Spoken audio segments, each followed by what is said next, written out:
이 땅에 살아가고 있는 인생들에게 있어서 꼭 있어야 될 것, 그 가운데 하나가 뭐냐면 바로 소망입니다. 우리가 여러분 어때요?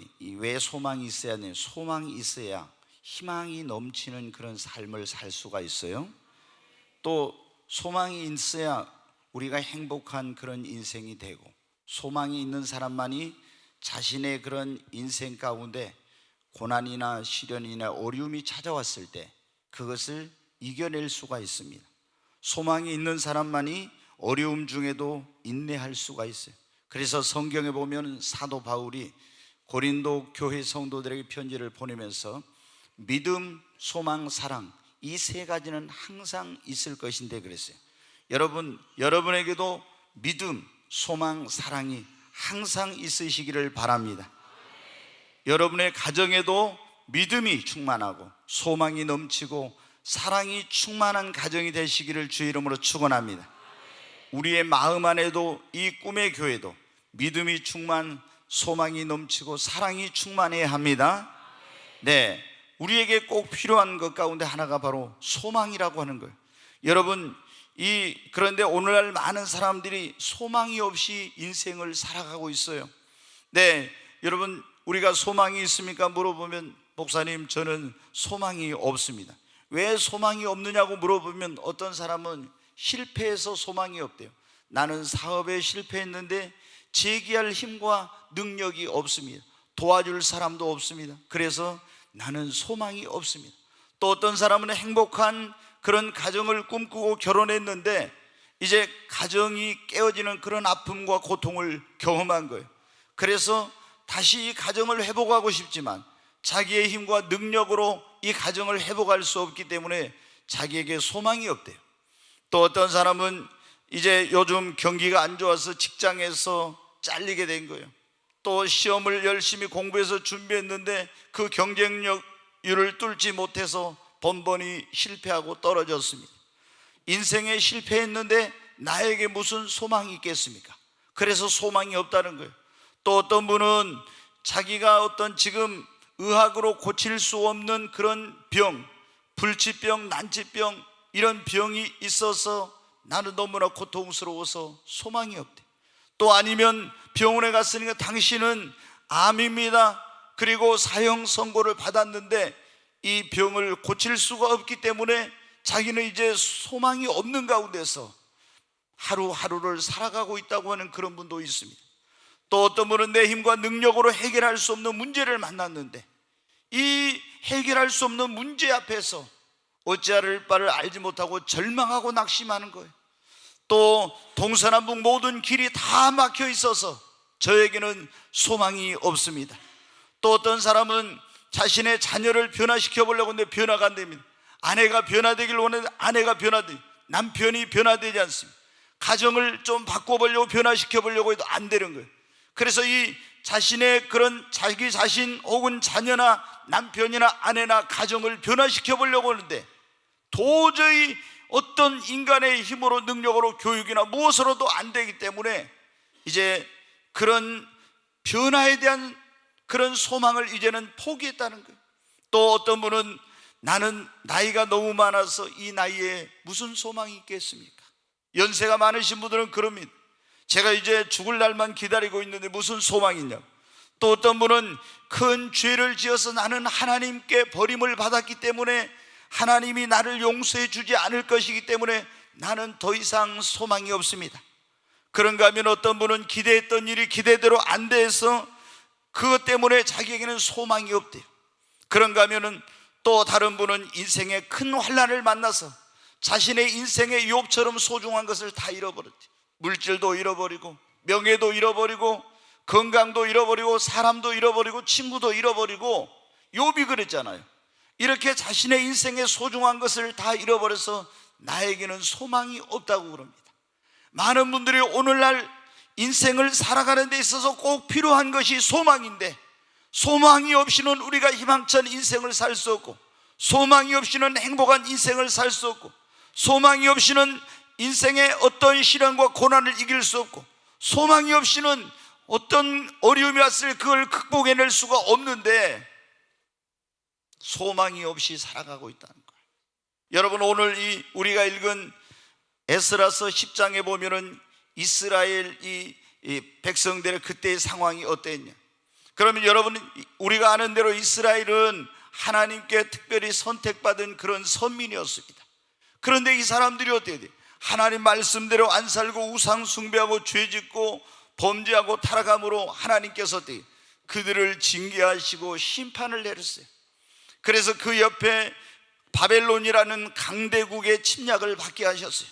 그리고 이 바벨론 군대가 와서 예루살렘의 그 성벽을 무너뜨리고 하나님의 성전을 불사르고, 그리고 그 안에 많은 유대인들을 포로로 끌어가고, 그리고 여인들은 이방 군대의 그 남자들에 의해서 여러분 능욕을 당하고, 어린아이들은 매어침을 당하고, 그리고 자신들의 그 가지고 있던 금은 보화 모든 소유를 다 빼앗기고, 여러분 어떻게, 이제 그 땅은 완전히 황무지로, 적과 꿀이었는 그런 땅이었지만 황무지로 변하고, 민족은 뿔뿔이 흩어진 가운데서 그렇게 70년이라는 세월이 여러분 흘렀습니다. 여러분, 우리나라가 일본에 36년 동안 식민지 그 생활을 할 때 우리의 누나들은 정신대로 끌려가고, 또 공출이라고 해야 곡물을 다 농사를 지어놓으면 다 이 대동아 전쟁의 군량미로 쓰기 위해서 다 수탈해 가고, 또 남자들은 그 전쟁터에 강제 징집을 당해서 끌려가서 우리 민족을 위해서가 아니라 일본을 위해서, 천황을 위해서 싸워야 됐고, 얼마나 여러분 우리가 주권을 잃어버리고 이 땅에 살면서 비참한 그런 금수강산이 황무지와 같은 그런 땅으로 변한 것처럼 이스라엘이 70년 동안 그렇게 된 거예요. 여러분, 그러나 상한 갈대를 꺾지 아니하시고 꺼져가는 심지를 등불을 끄지 않는 하나님께서 그 백성의 진노 중에도 긍휼을 베풀어 주셨습니다. 그래서 70년 만에 일부가 여러분 어떻게 돼? 이제 이 바벨론 제국이 멸망하고 페르시아 제국, 메데 페르시아라고는 제국이 들었었는데, 고레스 왕의 마음을 하나님이 감동시켜서 하나님의 백성들 가운데 고국으로 돌아갈 사람은 돌아가라. 그래서 일부가 포로 생활에서 돌아와서 무너진 그런 예루살렘 성벽을 재건하고 불타버린 하나님의 성전을 다시 세웠습니다. 그러나 여러분, 그 땅에 돌아왔을 때 이미 거기에 머물고 있는 이스라엘 백성들은 이방인들과 통혼을 하고, 그리고 거기서 자녀들을 낳고 하나님의 백성으로서의 그런 신앙과 정체성을 완전히 상실한 가운데서 이제 그들은 그야말로 최악의 상황 가운데 더 이상 아무것도 기대할 수 없는 이런 절망적인 상황 가운데 있었습니다. 그래서 오늘 이 말씀에 보면 에스라는 그 백성들의 그런 범죄한 것과 타락한 하나님의 백성들의 상황과 그 황폐한 그 조국의 땅을 바라보면서 탄식하면서 눈물을 흘렸습니다. 더 이상 이 에스라와 지도자들은 낙심하고 우리에게는 소망이 없다고 생각했습니다. 그런데 그때 하나님께서 여이엘의 아들 스가냐를 통해서 말씀하십니다. 우리가 하나님 앞에 범죄하고 그리고 상황이 이러한 가운데 있을지라도 아직도 우리에게 소망이 있습니다. 사랑하는 여러분, 성경은 우리에게 말씀하고 있습니다. 여러분이 사업에 실패하고 가정이 깨어지고 인생의 어떤 일에 실패했을지라도, 그리고 의학으로 고칠 수 없는 질병 가운데 있을지라도, 내 힘으로 능력으로 해결할 수 없는 문제를 오늘 만났을지라도, 그리고 동서남북 모든 길이 막히고 그리고 최악의 환경과 상황을 만났을지라도, 여러분이 이제 연세가 많아서 더 이상 어떤 나는 꿈도 없다고 할지라도, 여러분 하나님 앞에 범죄하고 넘어졌을지라도, 여러분이 기대했던 일이 기대대로 안 되고 여러분의 인생의 소중한 것을 다 잃어버렸을지라도, 하나님은 이 성경을 통해서 우리에게 말씀하십니다. 아직도 소망이 있다고. 여러분, 아직 소망이 있습니다. 옆에 있는 분에게 아직 우리에게 소망이 있습니다. 앞뒤로도 한번 하면 아직 우리에게 소망이 있습니다. 아멘. 여러분, 정말 실패했어도 여러분에게 소망이 있습니다. 가정이 깨어졌어도 다시 여러분 소망이 있어요. 네, 여러분이 동서남북 모든 길이 다 막혀 있어도 소망이 있습니다. 우리 힘으로 능력으로 해결할 수 없는 문제를 만났어도 소망이 있습니다. 여러분의 삶의 모든 기대했던 일이 기대대로 안 되고 소중한 것을 잃어버렸어도, 연세가 많으셔도, 범죄하고 넘어졌어도 성경은 우리에게 말씀하십니다. 아직도 너에게 소망이 있다. 옆에 있는 분에게, 집사님에게 아직도 소망이 있습니다. 장로님에게 다시 한번 해요. 아직도. 네, 형제님에게 아직도 소망이 있습니다. 아니, 안 하신 분들 뭐예요? 하실 때까지 하면 다시 한번 합니다. 네, 아직 소망이 있습니다. 그냥 하지 말고 아직 집사님에게 아직 소망이 있습니다, 권사님에게 아직 소망이 있습니다, 이렇게 해야 좀 나한테 이게 와닿지. 그냥 소망이 있습니다 하지만 다시 한번 하십시다. 네,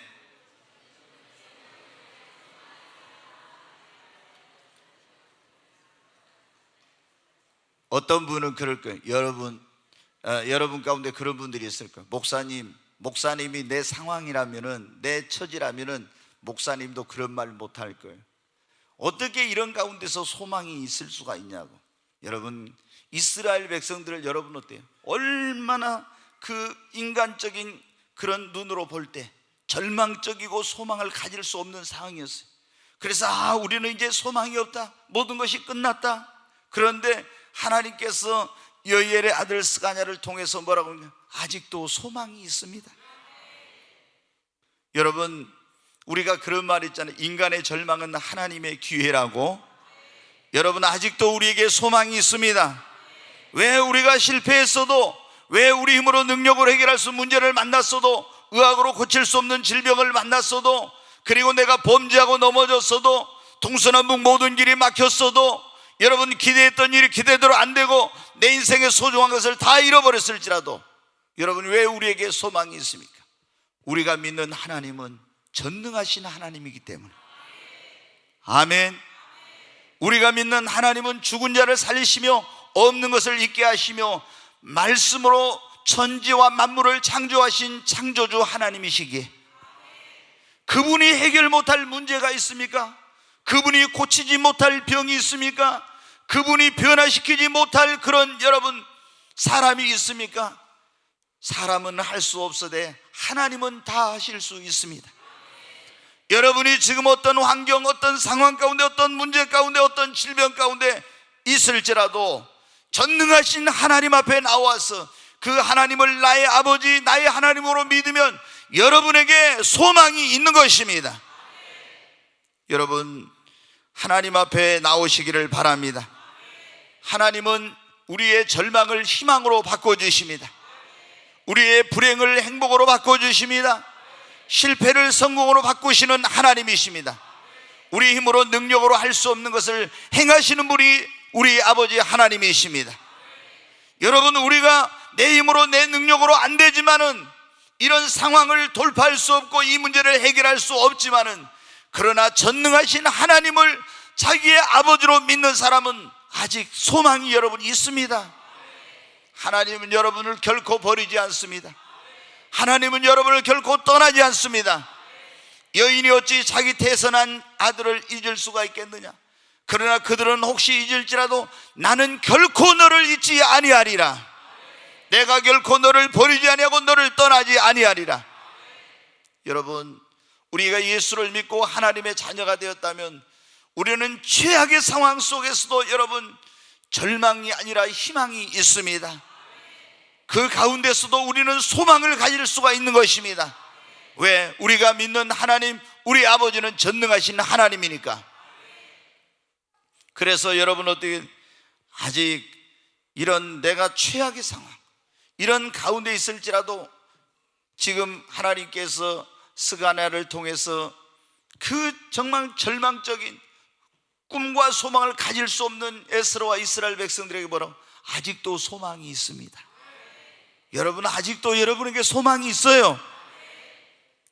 뿐만 아니라 여러분, 우리가 어떤 흉악한 죄를 짓고 많은 죄를 지었다 할지라도 주님 앞에 나오기만, 회개하기만 하면 다 용서받을 수 있기 때문에 여러분, 아직도 우리에게 소망이 있습니다. 어떤 분은 그래, 나는 예수 믿다가 범죄하고 주님을 떠났습니다. 나는 이렇게 큰 죄를 지었어요. 흉악한 죄를 지었습니다. 나는 이제는 하나님께 용서받지 못할 거예요. 하나님 저를 받아주시지 않을 거예요. 그러나 여러분, 주님 앞에 나오면 하나님이 여러분 받아주시고 용서해 주십니다. 성경에 보면 하나님의 마음에 합한 사람이었던 다윗이 일순간에 육신의 정욕을 참지 못해가지고 자기의 충성스러운 그 신하인 우리아의 아내를 목욕하는 걸 보고 데려다가 왕의 그 지위를 이용해가지고 그 여인을 범했습니다. 그리고 여러분은 어떻게 돼요? 아니, 한번 그 짓을 했는데 어떻게 또 임신이 돼가지고 이제 큰일 났어요. 그래서 자기의 그 범죄를 감추기 위해서 전쟁터에 있는 우리아를 불러다가 그를 치하고, 그리고 많은 그런 선물을 주면서 술을 마셔가지고 집으로 가서 자기 아내와 동침을 하도록 이렇게 시키려고 했어요.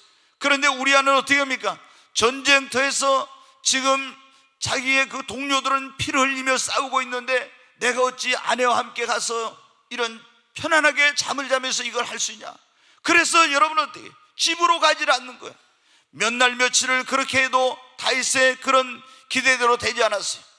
그래서 다윗은 여러분 어떻게 그 군사령관 요압에게 이 편지를 써가지고 우리아의 손에 이제 보냅니다.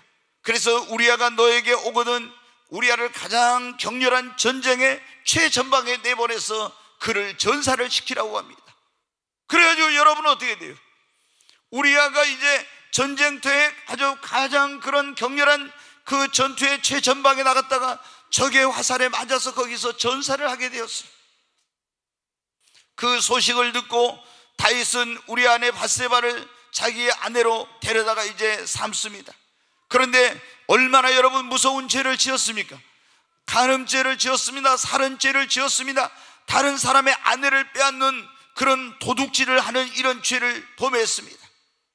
한 가지 죄만 해도 얼마나 무서운 죄인데 용서받지 못할 무서운 죄를 지은 거예요. 근데 하나님의 선지자 나단이 와서 그 죄를 책망하고, 그리고 여러분 그걸 나무랄 때 다윗은 거기서 진실하게 회개했습니다. 그랬을 때 하나님께서 다윗의 그 죄와 허물을 용서해 주시고 하나님이 그에게 긍휼을 베풀어 주셨습니다. 여러분, 베드로는 예수님을 모른다고 계집아이 앞에서 3번이나 예수님을 부인했습니다. 이거는 배교할 죄, 지옥에 갈 죄입니다. 그러나 부활하신 예수님을 만나고 진실하게 회개하고 베드로는 어떻게 다시 예수님의 수제자가 되고, 그리고 잃어버린 사명을 회복하게 되었습니다. 성경은 우리에게 말씀하고 있습니다.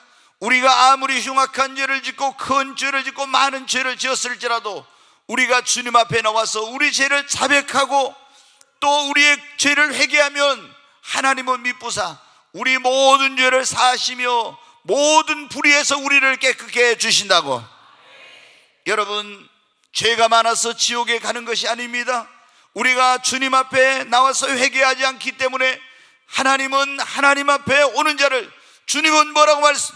내게 오는 자를 결코 내가 내어 쫓지 아니하리라. 여러분이 범죄하고 한순간에 어떤 것 때문에 넘어졌다 할지라도 하나님은 여러분을 버리지 않습니다. 여러분이 진실하게 회개하고 주님 앞에 나오기만 하면 하나님은 여러분을 용서해 주시고 다시 회복시켜 주시는 것입니다. 우리는 죄짓고 넘어져서 나에게는 더 이상 희망이 없다고, 나는 하나님께 버림받았다고. 그러나 여러분, 아직 우리가 이 세상에 떠나지 않고 여기에 아직 생명을 가지고 있기 때문에, 회개할 기회가 있기 때문에 우리에게는 아직도 소망이 있는 것입니다. 죽은 다음에는 회개할 기회가 없어요. 그러나 지금 내가 살아있을 때는 회개할 수 있기 때문에 아무리 큰 죄를 지었다 할지라도, 아무리 많은 죄를 지었다 할지라도 여러분, 아직 우리에게 소망이 있는 것입니다. 여러분, 우리가 왜 아직도 소망이 있냐? 실패하고 넘어졌을지라도 주님 앞에 나오기만 하면 주님은 우리에게 다시 기회를 주시고 다시 우리를 회복시켜 주시기 때문에 우리에게 여러분 소망이 있는 것입니다. 요나가 하나님 그 성경에 보면 너 아수르의 수도 니느웨에 가서 그들에게 회개하라게라, 그렇지 않으면 이 성이 40일 후에 하나님께 심판을 받는다고 그러. 근데 동으로 가라는데 서로 가요. 하나님 말씀을 불순종하다가 지중해에서 큰 풍랑을 만났습니다. 이 선원들이 도대체 뭐 때문에 풍랑을 만났는지, 누구 때문에 만났는지 제비를 뽑으니까 요나가 제비가 뽑혀요. 그래서 네가 누구이며 너는 어디로 가느냐 물어보면 자기는 여호와 하나님을 믿는 사람이래. 그런데 하나님 말씀에 불순종하고 이렇게 도망가는데 이 풍랑을 만난 것이 나 때문이라고 그런 거예요. 그럼 너를 어떻게 하면 좋겠느냐? 나를 들어 바닷속에 던지라고 합니다. 그런데 어떻게 생사람을 바닷속에 던질 수가 있어요? 그래서 선원들이 노를 젓고 해가지고 다시 무트로 가려고 하지만 더 파도는, 성난 파도는 더 심해지는 거예요. 그래서 할 수 없이 요나를 들어서 이제 바다에 던집니다. 그런데 하나님께서 큰 물고기를 준비해 놨다가 요나를 삼켜버려요. 그러니까 요나가 물고기 뱃속에 들어가서 3일 3일을 그 고통 속에서 있습니다. 거기서 여러분 회개합니다. 하나님 앞에 회개하니까 하나님께서 물고기에 명하여 다시 토해내라. 여러분, 그는 하나님 앞에 범죄하고 실패하고 넘어졌어요. 그러나 진실하게 회개하고 하나님 앞에 돌이킬 때 하나님께서 여러분 어떻게 다시 그를 토해내고, 그리고 하나님께서 그에게 기회를 주시는 것을 볼 수 있습니다. 여러분, 누가복음 15장에 보면은 한 아버지에게 두 아들이 있었습니다. 그런데 이 둘째 아들이 아버지에게 자기에게 돌아올 그런 유산을, 지금 아버지가 돌아가시도 않았는데 내놓으라고 막 때를 씁니다. 날마다 가서 아버지를 보채니까 아버지가 할 수 없이 그 유산을 이제 먼저 떼어줬어요. 그랬더니 이 아버지가 물려준 유산을 가지고 와서 다 이걸 팔아가지고 현금화 시켜가지고 아버지의 간섭을 받을 수 없는 먼 나라로 갑니다. 거기서 날마다 장리들과 그리고 세상적인 친구들과 함께 먹고 마시며 방탕한 세월을 보냈어요. 그러다가 돈이 다 떨어졌습니다. 이제 오갈 데가 없어서 돼지 치는 곳에 가서 돼지를 치면서 종로를 하는데, 그건 음식을 주인이 배부르게 주지 않아 배가 고파서 돼지가 먹는 쥐염 열매를 먹어요. 그러다가 가만히 생각해 보니까 자기 아버지는 얼마나 부자이고 그 집에 있는 종들도 이렇게는 안 사는데, 그래서 내가 낯짝은 없지만 아버지에게 돌아가서 나를 아버지의 아들로서가 아니라 이제 종의 하나로 받아달라고 해야지 하고 돌이키고 옵니다. 근데 아버지는 여러분 어때? 그 집 나간 아들이 이제나 저제나 돌아오기를 날마다 마을 어귀에 나와서 기다립니다. 근데 저기 보니까 어떻게 돼요? 그 터덕터덕 패전병처럼 걸어오는 그 사람의 모습이 가까이 오면 올수록 보니까 자기의 둘째 아들입니다. 아들의 이름을 부르면서 달려가서 그 아들을, 돼지똥 냄새가 나고 그 더러운 것이 묻어있는 그 아들을 끌어안습니다. 그리고 이 아들을 집으로 데려와서 목욕을 시키고 가장 좋은 옷을 내어다 입히고 발에 신을 신기고 살찐 송아지를 잡아서 잔치하면서 이 내 아들은 죽었다가 다시 살아났으며 잃었다가 다시 얻었노라고 하면서 얼마나 기쁨으로 맞이하고, 그리고 아들의 모든 그런 신분과 지위와 특권과 이 모든 것을 다 회복시켜 준 것을 보게 됩니다. 여러분, 우리가 실패하고 넘어지고 이렇게 했지만 내 힘으로 능력으로 일어날 수 없습니까? 범죄하였습니까? 하나님 앞에 나오기만 하면은 천부여 의지 없어 주님 앞에 옵니다. 우리가 주님 앞에 진실하게 돌이키기만 하면 하나님은 우리의 허물과 죄도 용서해 주시고 우리를 받아주시고 다시 회복시켜 주시고 일으켜 주시는 것입니다. 여러분, 동서남북 모든 길이 막혀 있어도, 여러분의 지금 사업의 모든 길이 다 막혀 있습니까? 여러분의 인생의 모든 길이 사방을 둘러봐도 다 막혀 있습니까? 동서남북 모든 길이 막혀 있어도 그러나 하늘로 통한 길은 열려 있습니다. 그렇기 때문에 우리에게 아직 소망이 있는 것입니다. 여러분, 낙심하고 있는 분 있으면 여러분 이 동서남북을 바라보지만 위를 바라보시기를 바랍니다. 거기에 하늘로 통한 길이 열려 있습니다. 우리가 여러분 늘 땅을 바라보고 문제를 바라보고 환경을 바라보면 낙심하고 절망합니다. 그러나 위를 바라보면 거기에 주님이 계십니다. 거기에 여러분 길이 보입니다. 여러분, 우리가 주님 앞에 나와야 됩니다. 동서남북 모든 길이 막혀 있어도 하늘 통한 길은 열려 있기 때문에 하나님 앞에 나와서 기도하면은 여러분 길이 없는 곳에 길을 내시는 하나님께서 여러분에게 길을 열어 주십니다. 그분이 여러분에게 문을 열어 주십니다. 우리가 하나님 앞에 나와서 기도하면 그 하나님께서 여러분 어떻게 합니까? 우리 힘으로 능력으로 해결할 수 없는 문제를 해결해 주십니다. 그러므로 여러분 낙심하지 말고 주님 앞에 나와서 기도하시기 바랍니다. 우리가 지금은 절망하고 낙심하고 나에게 더 이상 소망이 없다고 그 자리에 주저앉아 있으면 안 됩니다. 우리가 실패했을지라도 넘어졌을지라도 길이 없을 때, 모든 동서남북의 모든 것이 다 막혀 있을 때, 그리고 내 힘으로 능력으로 일어날 수 없을 때 하나님 앞에 나오면 주님이 우리 손을 붙잡고 일으켜 주십니다. 다시 일어날 수 있는 힘과 능력을 주님께서 우리에게 여러분 주시는 것입니다. 우리가 그러잖아요. 내가 넘어지고 실패하고 이렇게 했는데 누군가 나를 도와줄 사람이 있으면, 누군가가 여러분 나를 붙들어 줄 사람이 있으면, 일으켜 줄 사람이 있으면 낙심하지 않을 수도 있어요. 그러나 아무리 봐도 나에게는 다시 재기할 힘도 능력도 이 환경을 딛고 일어날 그런 어떤 것도 없어요. 그러나 여러분 아무도 나의 도움이 될 사람이 없고 그런 일어날 수 있는 힘과 능력과 돈도 백도 없을지라도 하나님 앞에 나와서 기도하면 주님이 여러분의 손을 붙드시고 일으켜 주십니다.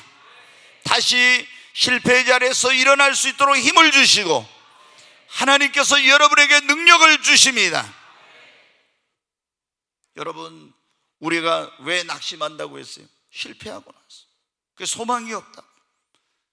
또 우리가 우리 힘으로 능력으로 해결할 수 없는 문제, 고칠 수 없는 질병, 동서남북 모든 게 막혀 있고, 그리고 범죄하고 넘어지고 기대했던 일이 기대대로 안 되고 내 인생의 소중한 것을 잃어버렸을 때, 나이가 먹어서 이제 나에게 더 이상 소망이 없다고 하는데, 여러분 주님 앞에 나오면 소망이 있습니다. 뿐만 아니라 우리가 어떤 죄를 짓고 넘어졌어도 하나님 앞에 나와서 회개하기만 하면 다시 여러분 소망이 있습니다. 우리가 실패하고 넘어졌을 때 주님 앞에 나와서 기도하기만 하면 여러분 다시 일어날 수 있는 소망, 회복할 수 있도록 하나님께서 힘을 주십니다. 동서남북 모든 길이 막혀 있어도 하늘로 통한 길은 열려 있기 때문에 아직 여러분에게 소망이 있습니다. 여러분 우리에게 왜 아직도 소망이 있느냐 그러면, 지금까지 있잖아요. 여러분들 가운데 그런 분들이 지금까지 내가 예수 믿고 하나님 믿었지만 나 자신을 위해서, 육신의 쾌락을 위해서 이렇게 내가 하나님 뜻대로 살지 못했는데 하나님 앞에 나온다고 하나님 받아주실까요? 여러분 지금까지 여러분이 그렇게 했을지라도 오늘 이 시간 하나님 앞에 나와서 그것을 회개하고 진실로 하나님을 사랑하기 시작하면요, 하나님은 여러분의 인생에 일어난 모든 일들, 그 실패했던 것까지도 다 합력하여 선을 이루게 해주십니다. 로마서 8장 28절을 한번 보겠습니다. 같이 읽습니다. 우리가 알거니와 하나님을 사랑하는 자 곧 그의 뜻대로 부르심을 입은 자들에게는 모든 것이 합력하여 선을 이루느니라. 아멘. 여기 보면 하나님을 사랑하는 자 곧 그 뜻대로 부르심을 입은 자들에게는 모든 것이 합력하여 뭐를 이룬다고요? 선을 이룬다.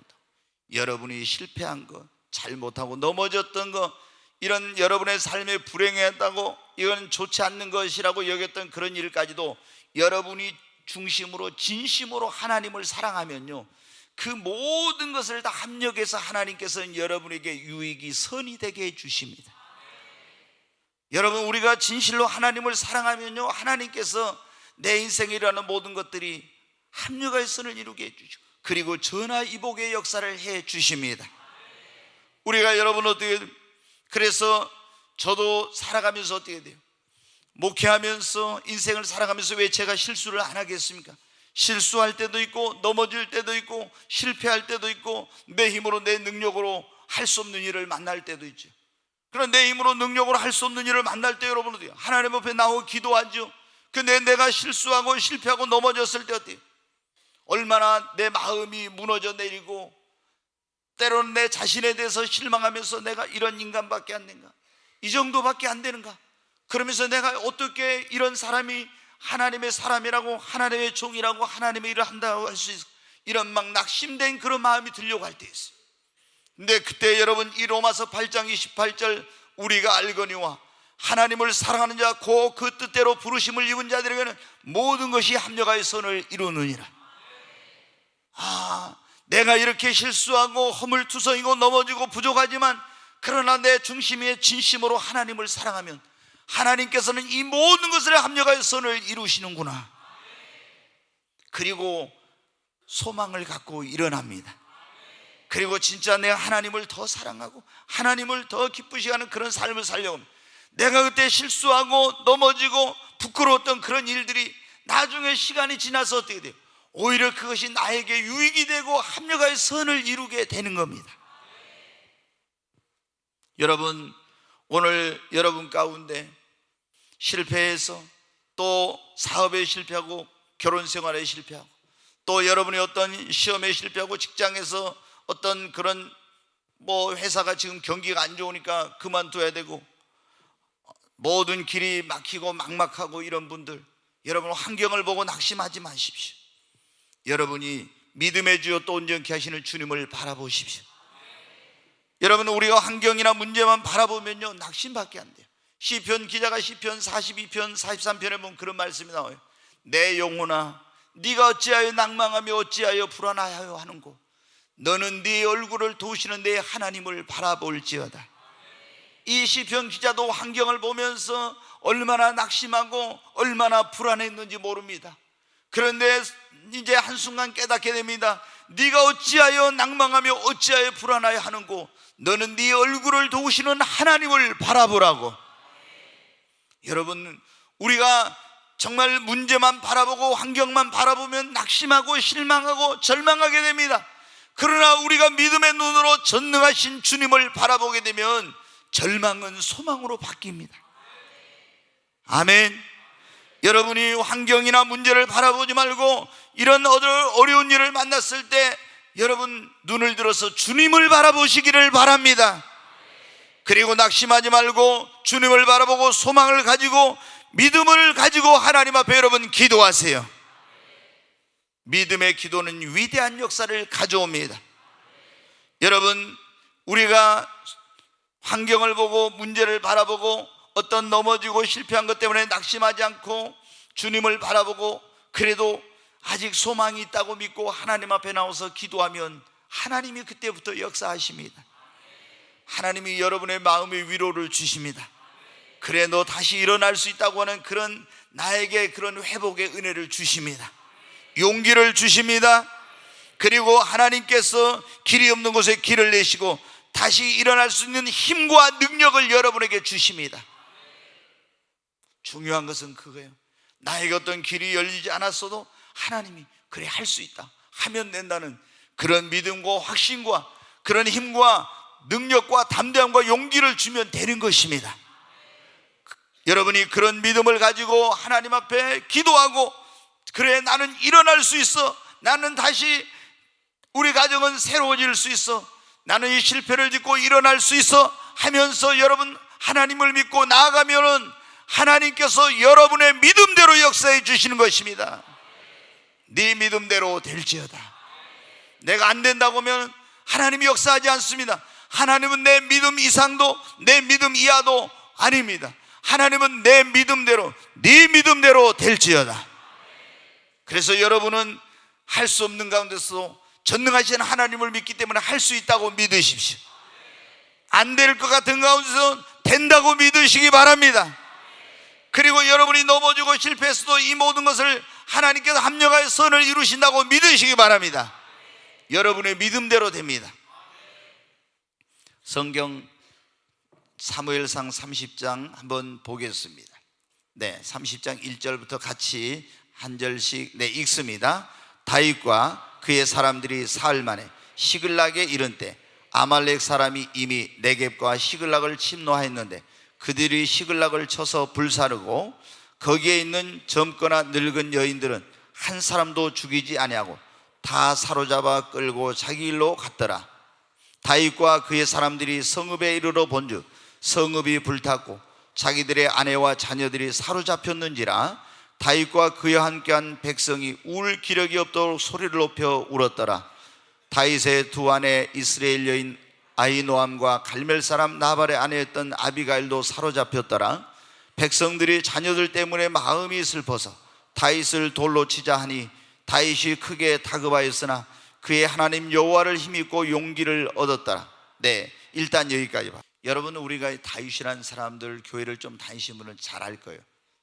이새라는 사람의 8번째 아들인데 다윗인데, 이제 다윗이 유명하게 되고 세상에 알려지게 된 게 뭐냐면, 이 이스라엘과 국경을 맞대고 있는 블레셋이라는 나라가 있었는데, 그 나라가 언제 이스라엘 나라를 침략을 했어요. 근데 블레셋에는 골리앗이라고는 거인이 있었어요. 아주 백전노장이 수많은 전쟁에서 승리를 가져온 그런 사람이에요. 키가 한 3m쯤 되는 엄청난 그런 거인인데, 네, 이 사람을 앞세우고 이제 블레셋이 이스라엘을 침략을 했는데, 이스라엘이 그때 왕이 사울 왕인데 사울 왕이 군대를 이끌고 갔는데 그 골리앗이 나타나기만 하면 다 무서워서 도망을 치는 거예요. 왜냐면은 칼과 창과 이거 들고 있는 거 보면 그냥 쳐다보면서 겁에 질리는 거예요. 근데 다윗이 그 형들이 이제 전쟁에 나가 있어서 아버지의 심부름으로 이제 어떻게 있나 그걸 보고 오라는 심부름으로 전쟁터에 가게 되었어요. 가서 보니까 어떻게 돼? 그때 마치 블레셋의 그 골리앗 장군이 나와서 이놈들아 나오라고 막 하면서 팍 소리를 지르면서 하나님의 그 군대와 백성을 조롱하고 비웃고 모욕하는 거예요. 근데 그 기세에 눌려가지고 이스라엘 군인들은 싸워보지도 못하고 도망가기에 급급한 거예요. 다윗이 말합니다. 내가 가서 저 골리앗과 상대를 하겠다고. 그러니까 여러분 어떻게 돼요? 야, 저 사람은 백전노장이고 거인인데 너는 소년인데 네가 무슨 재주로 저 사람하고 싸우냐고. 안 된다고 그래요. 이제 그래가지고 하나님을 의지하고 이제 왕의 허락을 받아가지고 어떻게 가서 골리앗을 물맷돌로 이제 던져서 그 골리앗을 쓰러뜨립니다. 그래가지고 어떻게 돼요? 일약 다윗이 이스라엘 민족의 영웅이 되었어요. 근데 이 다윗이 이제 그 이스라엘 군대와 함께 돌아올 때 이스라엘 사람들이 나와서 어떻게 돼요? 그 승리하고 오는 군인들에게 그냥 엄청난 그런 환영 행사를 하는데, 환호를 하는데, 그러면은 사울이 죽인 자는 천천히요 다윗이 죽인 자는 만만이라. 아니, 이스라엘 왕이 사울인데 사울이 죽인 자는 천천히요 다윗이 죽인 자는 만만이라 하니까 사울 왕이 기분이 확 상했어요. 그래가지고 나라를 구한 영웅이지만 그때부터 자기의 정적으로 이제 생각을 하고 다윗을 없애려고 온갖 수단과 방법을 다 쓰는 거예요. 그래서 다윗이 도저히 이스라엘 땅에서 견딜 수가 없어서 어디로 가냐? 자기가 골리앗을 죽였던 블레셋 땅으로 도망을 가요. 거기로 망명을 가서 거기서 이제 머물게 됩니다. 시글락이라고 하는 그 성에 머물게 되는데, 왕의 눈에 잘 보여야 되겠기에 이제 가서 어디 블레셋 사람들이 어떤 동네에 가서 뭘 빼앗아가 오고 이렇게 해도 어디 갔다 왔냐 하면은 거짓말을 해서 다른 지역에 가서 거기서 빼앗아 왔다 이렇게 해요. 그런데 이 블레셋 왕이 어느 날 이스라엘과 전쟁을 하겠다는 거예요. 전쟁을 하러 갔는데 다윗이 어떻게 돼요? 왕의 총애를 받고 있기 때문에 자기도 가서 왕과 함께 이스라엘과 싸우겠다고 합니다. 그래서 이제 전쟁을 하러 가는데 이스라엘의 군사령관들이 모여서 그래요. 왕에게 다윗은 안 됩니다. 저놈이 만약에 가서 전쟁터에서 우리를 배신하고 이스라엘 편에 들어버리면은 우리는 어떻게 돼서 큰일 납니다. 안 된다고 막 반대를 하니까 전쟁터에 나갔다가 3일 만에 돌아왔어요. 3일 만에 돌아오니까 어떻게 돼요? 시글락이라고 하는 그 성에 다윗과 그의 부하들이 그 가족들과 거기에 그들의 그런 처자식 그리고 그들이 가지고 있는 재물과 이런 것들이 있었는데, 이 3일 동안 나갔다 온 사이에 아말렉 군대가 와가지고 이 시글락 성을 완전히 불살라가지고 와서 보니까 어떻게 해요? 성이 싹 불타버리고 여기저기 연기만 피어오르고 있고 사랑하는 처자식은 하나도 없고 소유도 아무것도 없는 거예요. 여러분, 그걸 보고 어떻게 합니까? 완전히 다윗과 거기 있는 사람들이 망연자실했어요. 이제 우리는 모든 게 다 끝났구나. 잿더미밖에 없는 거예요. 옹기종기 여기서 연기만 피어오르고 있는 거예요. 그래가지고 그 부하들이 어떻게 돼요? 다윗 당신 때문에 우리 처자식 다 뺏기고 소유를 다 뺏기고 이거 잿더미 됐다고 하면서 다윗을 이제 울고 나더니 다윗을 돌로 쳐서 죽이겠다고 하는 거예요. 여러분, 이보다 더 절망적인 상황이 어디가 있겠습니까? 그런데 다윗이 그때 어때요? 그 제사장에게 에봇을 가지고 오라고 합니다. 그래서 하나님 앞에 가서 기도하면서 물어봐요. 하나님, 어떻게 하면 좋습니까? 쫓아가면 그걸 찾을 수 있습니까? 가라 그래요. 가라고. 한번 봐요. 이제 어떻게 했는지 7절 다시. 네, 같이 읽습니다. 다윗이 아히멜렉의 아들 제사장 아비아달에게 이르되 원하건대 에봇을 내게로 가져오라. 아비아달이 에봇을 다윗에게로 가져가매 다윗이 여호와께 묻자와 이르되 내가 이 군대를 추격하면 따라잡겠나이까 하니 여호와께서 그에게 대답하시되 그를 쫓아가라. 네가 반드시 따라잡고 도로 찾으리라. 아멘.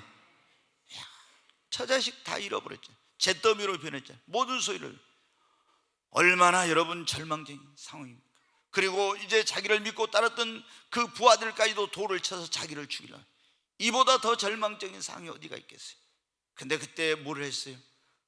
아비아달 제사장의 에봇을 갖고 오라고. 그 에봇을 입고 하나님께 기도하며 물었어요. 하나님, 어찌하면 좋습니까? 따라가면 찾을 수 있습니까? 따라가라. 다시 찾을 수 있으리라. 그래서 그 말에 용기를 얻어가지고, 그 말에 힘을 얻어가지고, 네, 어떻게 했는지 봐요. 자, 네, 같이 읽습니다. 다윗이 아말렉 사람들이 빼앗아갔던 모든 것을 도로 찾고 그 두 아내를 구원하였고 그들이 약탈하였던 것 곧 무리의 자녀들이나 빼앗겼던 것은 크고 작은 것을 막론하고 아무것도 잃은 것이 없이 모두 다윗이 도로 찾아왔고 다윗이 또 양떼와 소떼를 다 되찾았더니 무리가 그 가족들을 앞에 몰고 가며 이르되 이는 다윗의 전리품이라 하였더라. 아멘. 여러분, 절망하고 낙심한 가운데서 울고만 있지 않았습니다. 여러분 가운데 오늘 여러분의 그 환경과 삶의 문제 때문에 그 잿더미로 변한 것 같은 다윗이 만난 그런 절망적인 상황 가운데 울고만 있으면 해답이 안 나옵니다. 다윗은 울고만 있질 않았어요. 망연자실하고 정말 어떻게 할 줄을 알지 못했을 때 그때 어떻게 합니까? 하나님 앞에 나아갔습니다. 그리고 물으며 기도했어요. 그러니까 하나님이 음성을 들려주시니까 그 음성에 힘을 얻고 용기를 내어서 여러분 다시 쫓아갔어요. 그리고 잃어버렸던 것들을 다시 되찾고 회복하는 역사가 일어났습니다. 오늘 여러분이 실패하고 어떤 좌절과 절망 가운데 있는 그런 분들이 있습니까? 여러분의 힘과 능력으로 해결할 수 없는 문제, 동서남북이 다 막히고 인간의 의학으로 고칠 수 없는 질병, 그리고 여러분의 인생의 소중한 것을 잃어버리고 여러분이 범죄하고 넘어져서 낙심하고 절망 가운데 나에게는 이제 더 이상 희망이 없다, 소망이 없다는 그런 분들이 있습니까? 여러분이 탄식하고 눈물을 흘리고 좌절하고 있으면 여러분에게는 정말 소망이 없습니다. 다윗이 망연자실하고 크나큰 슬픔과 절망과 좌절 속에 있었지만 울고만 있질 않았어요. 하나님 앞에 나왔습니다. 여러분, 주님 앞에 나오시기를 바랍니다. 그리고 하나님 앞에 기도하세요. 그러면 하나님이 여러분에게 위로의 말씀을 주시고 여러분이 다시 일어날 수 있는 힘과 능력을 주십니다. 아직 우리에게 소망이 있습니다. 잃어버린 것을 되찾을 수 있습니다. 다시 여러분의 불행한 인생도 행복한 인생으로 변화될 수 있습니다. 저는 여러분에게 말씀드리고 싶어요. 인간의 절망은 하나님께 귀해라는 거예요. 그리고 사람이 할 수 없을 때 하나님이 역사하십니다. 여러분 믿으시기 바랍니다. 여러분의 인생에 가장 좋은 것은 아직 오지 않았습니다. 여러분 연세가 많으셔서 나에게 무슨 소망이 있겠느냐? 그러나 여러분 소망이 있습니다. 예수님 믿는 사람은 나이가 들어도 여러분 소망이 있어요. 천국에 대한 소망이 있어요. 죽은 이후에 더 영원한 나라에서 주님과 함께할 소망이 있는 거예요. 여러분, 오늘 여러분 가운데 그런 분들 계실 거예요. 지금 실패해서, 또 여러분이 기대했던 일이 기대대로 안 돼서 고칠 수 없는 그런 불치병, 난치병이나 암병 같은 이런 거로 낙심하고 있는 분들, 또 모든 것이 다 길이 막혀 있어. 혹은 여러분 가운데 신앙생활에서 실패하거나 넘어지거나 범죄한 그런 분들, 또 기대했던 일이 기대대로 안 되고 인생의 소중한 것을 잃어버리고 이런 것 때문에 절망하고 낙심한 그런 분들이 있을 거예요. 이스라엘 백성들이 그랬었잖아요. 근데 주님은 오늘 이 종을 통해서 성령께서 여러분에게 뭐라고 말했어요? 아직도 소망이 있다. 아직 소망이 있습니다. 왜? 우리가 믿는 하나님은 전능하신 하나님이니까. 여러분, 소망이 있어요. 여러분, 우리가 죄를 회개하며 용서해 주시는 하나님이니까 여러분, 소망이 있습니다. 다시 하나님 앞에 나오면 실패의 자리에서 일어날 수 있도록 힘을 주시고 회복시켜 주시기 때문에 소망이 있어요. 동서남북 모든 길이 막혔어도 하나님 길을 내시는 분이에요. 내 인생의 모든 것이 합력하여 선을 이루게 해주시는 분이기 때문에 여러분, 아직 소망이 있습니다. 옆에 있는 분에게, 집사님, 권사님, 장로님, 형제님, 자매님, 아직 소망이 있습니다. 아직, 그냥 아직 소망이라 하죠. 누구 이름을 대면서 아직 소망이 있습니다. 아멘. 소망이 있습니다. 여러분, 절대로 환경이나 문제만 바라보지 말고 믿음의 주요 또 온전케 하시는 주님을 바라보십시오. 시편 기자처럼 내 영혼아, 네가 어찌하여 낭망하며 어찌하여 불안하여 두려워하는고, 너는 네 얼굴을 도우시는 하나님을 보라. 여러분이 주님을 바라보시면 소망이 생깁니다. 그리고 믿음을 가지고 나가서 기도하십시오. 주님이 분명히 도와주십니다. 그리고 일어날 수 있도록 힘과 능력을 주실 줄로 믿습니다.